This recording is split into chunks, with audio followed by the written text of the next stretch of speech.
नमस्कार, विवाद मंच पे आप सभी का स्वागत है। मैं आप सभी के साथ दिव्यांशी और आज का मुद्दा होने वाला है कि नागरिकता कानून मानव अधिकारों के लिए सही या गलत। सबसे पहले मैं आपको नागरिकता कानून से रूबरू कराना चाहूँगी। यह कानून आपकी नागरिकता से जुड़े हर अहम सवाल का जवाब देता है और ये जो इस बार संशोधन किया गया है, इससे पहले 9 बार इसमें और संशोधन हो चुके हैं। बेसिकली ये कहता है कि अगर आप किसी और देश के रहने वाले हैं और भारत की नागरिकता पाना चाहते हैं तो इसको एक्वायर करने के 5 तरीके हैं, जिसमें से पहला प्रोसेस है नेचुरलाइजेशन का, जो सिंपली ये कहता है कि डेट ऑफ एप्लीकेशन के 1 साल पहले से आपको इंडिया में रहना होगा और उससे पहले के जो 14 साल है उसमें से एग्रीगेट 11 साल आपको भारत में बिताने होंगे। अब ये संशोधन किसके लिए क्या बदलाव लाया है, इस पर बात करना और भी ज़्यादा ज़रूरी हो जाता है।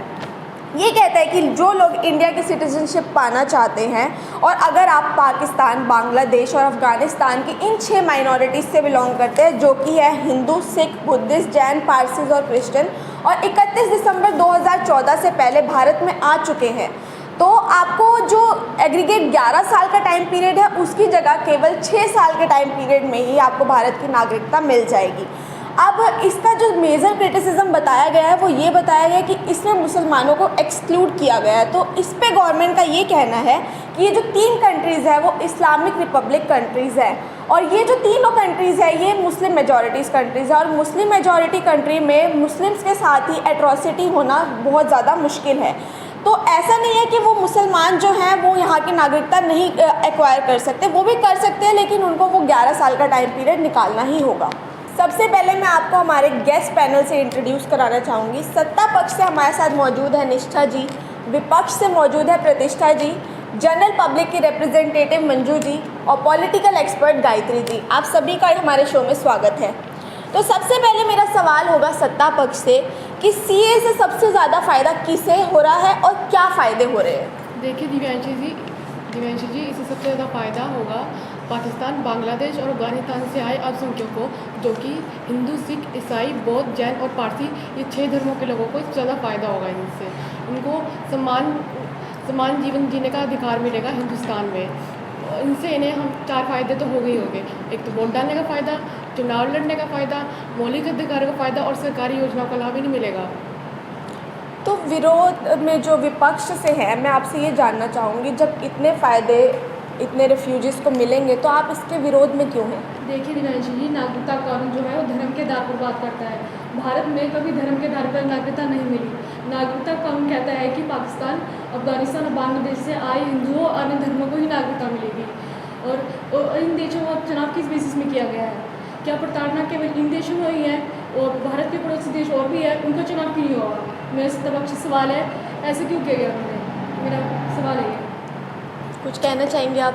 देखिए प्रतिष्ठा जी, ये सारे इस्लामिक देश है, ठीक है, और इनका ये जो उनका जो हम अल्पसंख्यकों को लेके आ रहे हैं, ये हमारे हिंदुस्तान के ही लोग थे। जब बंटवारा होते वक्त ये हमारे ही लोग थे जो इधर उधर हो गए थे। अब ये वापस 2014 से पहले आ गए हैं, तो हमें नागरिकता क्यों ना दे हिंदुस्तान की? गायत्री जी, आपने दोनों की राय सुनी, आप इस पर क्या कहना चाहेंगी? देखिए, एक्सपर्ट्स का ये मानना है कि सीएए कानून लाकर सरकार ने कुछ भी धर्मों के विरुद्ध नहीं किया है। उनके मन में ये नहीं है कि मुस्लिम्स को अलग किया जाए और बाकी धर्मों को अलग किया जाए, तो ऐसा कुछ भी नहीं है। ये सब अफवाहें हैं। अगर जनता जो है सीएए की कानून की भाषा को समझकर और अफवाहों पर ध्यान ना देकर अगर सीएए के अंडर आकर लोगों का और सरकारों का विरुद्ध नहीं करेंगे तो ये ज़्यादा अच्छा रहेगा हमारे लिए भी और जनता के लिए। अब ये कानून ही आम जनता के लिए लाया गया और आम जनता की राय ना जानी जाए, ऐसा तो नहीं होना चाहिए। तो मंजू जी, आम जनता इस कानून के लिए क्या सोचती है, क्या उनकी राय है? दिव्यांश, मैं यही कहना चाहूँगी कि जो पक्ष है और जो विपक्ष है, इन्होंने अपनी राय रखी और इन्होंने सीए के बारे में कुछ अच्छा भी बताया और कुछ बुरा भी बताया। लेकिन मैं एक नागरिकता जो कानून है ये, उसके बारे में यही बोलना चाहूँगी कि ये नागरिकता कानून सिर्फ़ और सिर्फ लोगों के लिए बनाया गया है। इससे लोगों को लाभ है या फिर हानि है, ये हमें खुद देखना पड़ेगा। और ग्लोबली इसके बारे में बहुत आलोचना हो रही है और लोगों को इससे फ़ायदा हो रहा है और इससे नुकसान भी हो रहा है, लेकिन साथ साथ इसके देश दुनिया में और ख़ासकर तो हमारे देश में, जहाँ पे हमारा देश धर्मनिरपेक्ष देश है, यानी कि डाइवर्स कंट्री है, वहाँ पे मुस्लिम और हिंदू के बीच में दरार पैदा करने वाली चीज़ है। और जो एमनेस्टी इंटरनेशनल जो एक ह्यूमैनिटी को रिप्रेजेंट करती है, यानी कि ह्यूमैनिटी को लेके ज़्यादा कॉन्शियस है, उन्होंने भी इस चीज़ को बताया है कि CAA हमारे देश में मुस्लिम और हिंदूज़ के बीच में बहुत ज़्यादा दरार पैदा करने वाली चीज़ है। यही मेरा अगला सवाल होगा सत्ता पक्ष से कि इसमें जो मुसलमानों को एक्सक्लूड किया गया है, इससे क्या हो रहा है कि धर्म जाति के आधार पर थोड़े से दंगे फसाद देखने को मिल रहे हैं, लोग इसका विरोध कर रहे हैं, तो आपने ऐसा क्यों किया, इसमें मुसलमानों को एक्सक्लूड क्यों किया गया है? देखिए दिवांशी जी, मुसलमानों को एक्सक्लूड का मतलब ही नहीं बनता इस सवाल का, क्योंकि ये सारे इस्लामिक देश ही है, ये सारे मेजोरिटी मुस्लिमों की है, तो हम तो उन्हीं को देंगे ना नागरिकता जो उनके साथ उत्पीड़न हो रहा है। मुसलमानों के साथ कोई उत्पीड़न हो ही नहीं है, तो हम उन्हें नागरिकता क्यों दें, किस बेसिस पर नागरिकता दें उन्हें? तो जो हमारा मेन सवाल है कि मुसलमानों में, भारतीय मुसलमानों में अफवाह फैलाई जा रही है कि आपकी नागरिकता को खतरा है, उस पर आप क्या कहना चाहेंगी? ये कानून नागरिकता देने का कानून है, ना कि छीनने का कानून है। इससे ये सारी अफवाहें फैलाई जा रही है, इस पे भारतीय नागरिकता का कोई वो प्रभाव नहीं पड़ेगा, जैसा है वैसे ही चलता रहेगा। तो विपक्ष से मेरा ये सवाल है कि आपको इसमें हर्ज क्या है कि अगर पाकिस्तान, बांग्लादेश, अफ़गानिस्तान से आए प्रताड़ित माइनॉरिटीज़ को भारत अगर शरण दे रही है, शरणागत कर रही है, तो इससे आपको विरोध क्या है? हमें इससे कोई परेशानी नहीं है। मुद्दा ये है कि जब वो पाकिस्तान, अफगानिस्तान, बांग्लादेश से आए हिंदू अन्य धर्मों के लोगों को हम शरण खा देंगे, उनको घर दिया जाएगा, फ्लैट दिया जाएगा, या फिर जो उनके जो बच्चे होंगे उनको एडमिशन किसी बेसिस नहीं जाएगा, या फिर जो नौकरी के लिए जाएंगे सरकारी नौकरी के लिए उसमें उनको रिजर्वेशन मिलेगा नहीं मिलेगा। ये मेरा सवाल है सत्ता पक्ष से। देखिए प्रतिष्ठा जी, हमारी एक बार सरकार आ जाए 2024 के चुनाव के बाद, उसके बाद हम इस पर भी कानून लाने की सोचेंगे। सरकार ने इन्हीं रिलीजियस माइनॉरिटीज़ को क्यों चुना है गायत्री जी?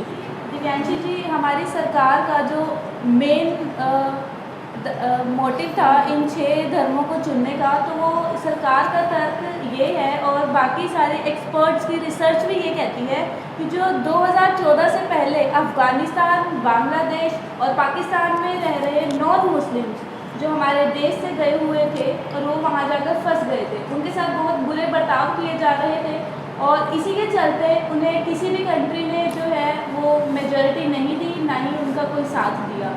उन्हें अब तब से लेकर अब तक हमारे भारत देश की सरकार से बहुत सी उम्मीदें रही हैं कि हमारा देश उन्हें बचाने में और उनके राइट्स को प्रोवाइड करवाने में कुछ उनकी सहायता करेगा।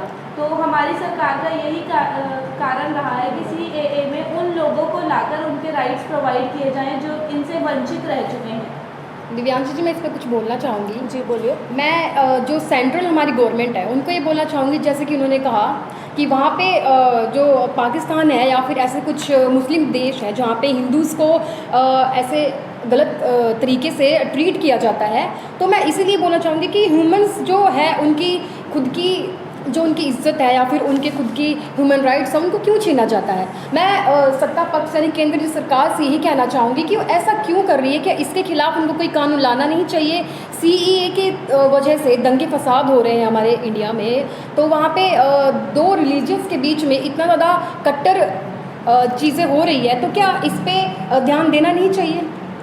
देखिए, मुझे लगता है कि हर जो भी कानून आए, कोई भी कानून हो, उस पर आलोचना होना और उसके फ़ायदे गिनना थोड़ा मुश्किल ज़रूर हो जाता है, लेकिन अगर हमारी सारी जो कंट्री है, सारे सिटीजन्स हैं, अगर वो मिलकर काम करेंगे और इसको समझने की कोशिश करेंगे कि विपक्ष क्या कहना चाह रहा है और सत्ता पक्ष क्या कहना चाह रहा है, और आम जनता उसको अपनाने की कोशिश करेगी, तो मुझे लगता है वो ज़्यादा बेटर ऑप्शन रहेगा। दंगे फसाद कभी भी किसी चीज़ का सोल्यूशन रहा नहीं है। जी, हमने जब भी दंगे फसाद किए हैं, उससे जितना भी खतरा पहुँचा और जितनी भी हार्म आई, वो हमारी कंट्री को ही आई है। तो इससे बेटर रहेगा कि हम समझने की कोशिश करें। यही सवाल है पक्ष से, क्यों जो केंद्रीय सरकार है उन्होंने ऐसे क्यों जो व्यवस्था है वो नहीं करी ताकि दंगे फसाद को रोका जा सके और देश में जो लोग रह रहे हैं उनकी जान को बचाया जा सके। जी, दंगे फसाद जैसा कि मैंने बोला कभी भी सोल्यूशन रहा नहीं है, तो मुझे भी ऐसा लगता है कि यार दंगे फसादों पे काम होना चाहिए।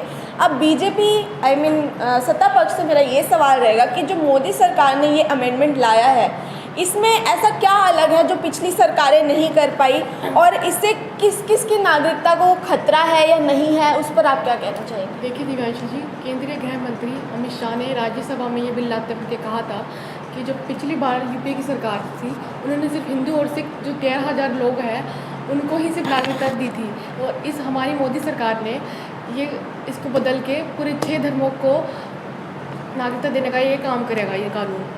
तो ये इससे तो ये बहुत अलग ही है, तो हमारा कानून जो है वो ज़्यादा फ़ायदेमंद है पिछले बार से। दिव्यांश जी, मैं इसमें कुछ बोलना चाहूँगी। मैं ये कहना चाहूँगी कि हमारा देश ना लोकतांत्रिक देश है, और हमारे देश में जाने कितनी पार्टियां हैं जो इलेक्शन के टाइम पे बहुत सारे अलग अलग तरह के कानून लेके आती है, जैसे कि सीए लेके आए हैं। इससे लोगों के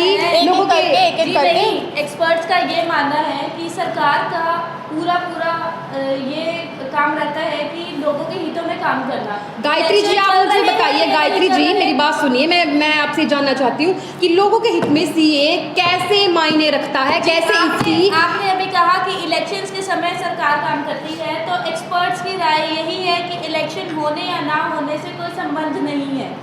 सरकार सिर्फ और सिर्फ जो है लोगों के हितों में काम करती है, उनके अधिकारों में। हिंदुत्व को भी बढ़ावा देती है। ऐसा कुछ नहीं है प्रतिष्ठा जी, पिछले 10 साल से हमारी सरकार आ रही है, आपकी सरकार को कोई वोट नहीं देता है, आपकी सरकार अगर आप लोग यही करके बोलेंगे तो हमारी ऑडियंस को सुनने में आसानी होगी। एक्सपर्ट्स जो है इस चीज़ को नहीं मानते हैं। पर्सनली हमारी यही रिसर्च रही है कि किसी भी धर्म को स्पेसिफिक जो है टारगेट नहीं बनाया जाता है। हमारा